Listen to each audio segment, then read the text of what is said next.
Quand on conduit, on a juste le volant sans arrêt. Ou le thermostat à la maison qui régule la température. C'est presque automatique. Ces gestes, en fait, ils montrent bien un principe clé, la rétroaction.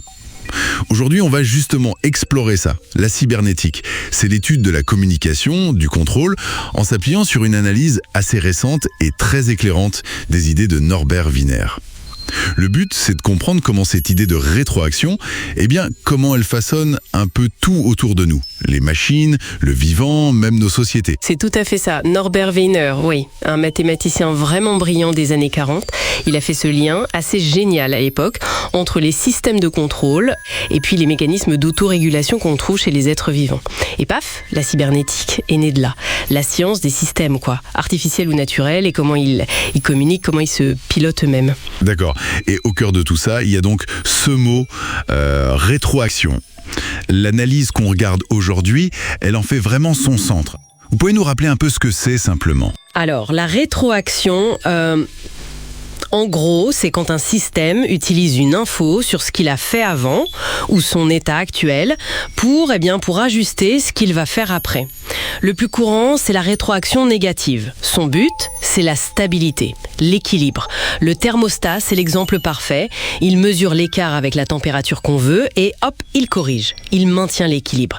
C'est vraiment une force stabilisatrice. Ok, une sorte de correction continue pour garder le cap. C'est clair. Mais l'analyse parle aussi de l'inverse, la rétroaction positive. Exactement. La positive, elle, fait l'inverse. Elle amplifie un changement. Pensez à l'effet Larsen, ce sifflement horrible quand un micro est trop près d'un haut-parleur et que le son s'emballe. Ça, c'est de la rétroaction positive pure. Mais attention, ce n'est pas forcément mauvais. L'évolution, par exemple, l'évolution des espèces, elle amplifie les traits qui sont avantageux. C'est une forme de rétroaction positive, mais sur des millions d'années. Ah oui, la distinction est importante. Et c'est fou comme ces idées résonnent aujourd'hui. L'analyse pointe beaucoup vers le numérique, les réseaux sociaux, décrits comme des machines à rétroaction. Absolument. Les likes, les partages, tout ça, c'est une boucle positive typique. Plus il y a d'engagement, plus ça génère d'engagement. Et les algorithmes derrière, ils apprennent de ça, de nos clics, de nos réactions. Ils nous servent ce qu'on semble aimer, et donc ça renforce nos préférences. Ce qui est frappant et qui peut poser problème, c'est la vitesse. Ces boucles numériques sont ultra rapides, bien plus que les anciens mécanismes sociaux. Du coup, on peut vite se retrouver coincé dans une bulle de filtre, une chambre d'écho. Ça demande, une certaine vigilance. Oui, je vois. Cette histoire de régulation ou d'emballement, ça me fait penser à notre propre corps. C'est un système cybernétique, lui aussi, j'imagine. Oh que oui. Et en exemple magnifique, notre corps est un maître de la rétroaction négative pour maintenir l'équilibre. La température interne, bien sûr, on frissonne, on transpire, mais aussi la glycémie, la pression artérielle. C'est plein de régulations fines. Et il utilise aussi la rétroaction positive. L'exemple classique, c'est l'accouchement.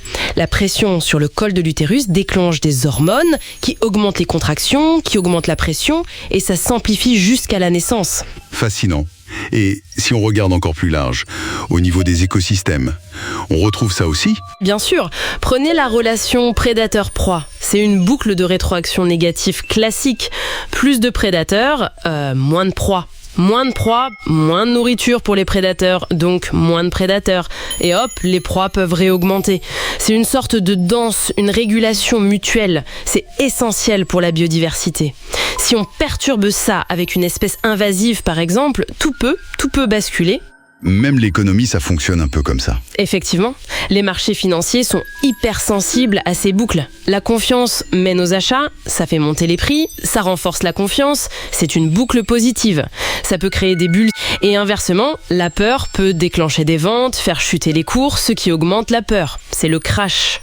La psychologie collective amplifie tout ça, c'est presque un effet Larsen financier si on veut. C'est assez vertigineux de voir ce même schéma un peu partout. Mais est-ce qu'on ne risque pas de trop simplifier en appliquant ça à nos vies, nos relations ? C'est quand même plus complexe, non ? C'est une très bonne question. Ce modèle, il faut le voir comme comme une grille de lecture, pas une explication ultime. Mais oui, la rétroaction est là. L'apprentissage, c'est beaucoup d'essais et d'erreurs, donc du feedback. Nos habitudes, une récompense, ça renforce un comportement, c'est du positif. Dans les relations, un encouragement, c'est du feedback positif. Une critique constructive, c'est censé être du négatif pour corriger. Tout l'art, c'est de trouver l'équilibre. Le modèle aide à penser ces dynamiques, mais sans réduire la richesse humaine à des simples mécanismes. Donc, si on résume un peu, cette exploration de la cybernétique, à travers l'analyse, ça nous montre vraiment que la rétroaction est partout. C'est comme un langage commun pour comprendre comment les systèmes complexes, qu'ils soient vivants, techniques, sociaux, comment ils se régulent, comment ils évoluent, ou parfois, oui, comment ils dérapent. Exactement. La grande force de cette approche, c'est ça. Elle donne un cadre pour repérer des schémas similaires dans des domaines qui semblent très éloignés.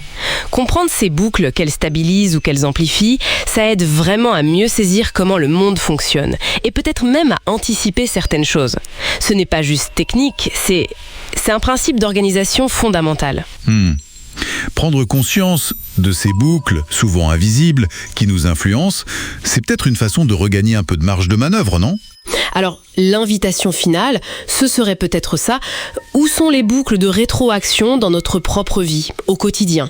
Comment elles modèlent nos choix, nos habitudes, nos relations, même notre façon de voir le monde ? Et une fois qu'on en a conscience, comment peut-on agir dessus ? Peut-être pour infléchir les choses dans un sens plus constructif. Voilà matière à réflexion. Continuez d'explorer, de questionner. Merci beaucoup pour cet éclairage passionnant.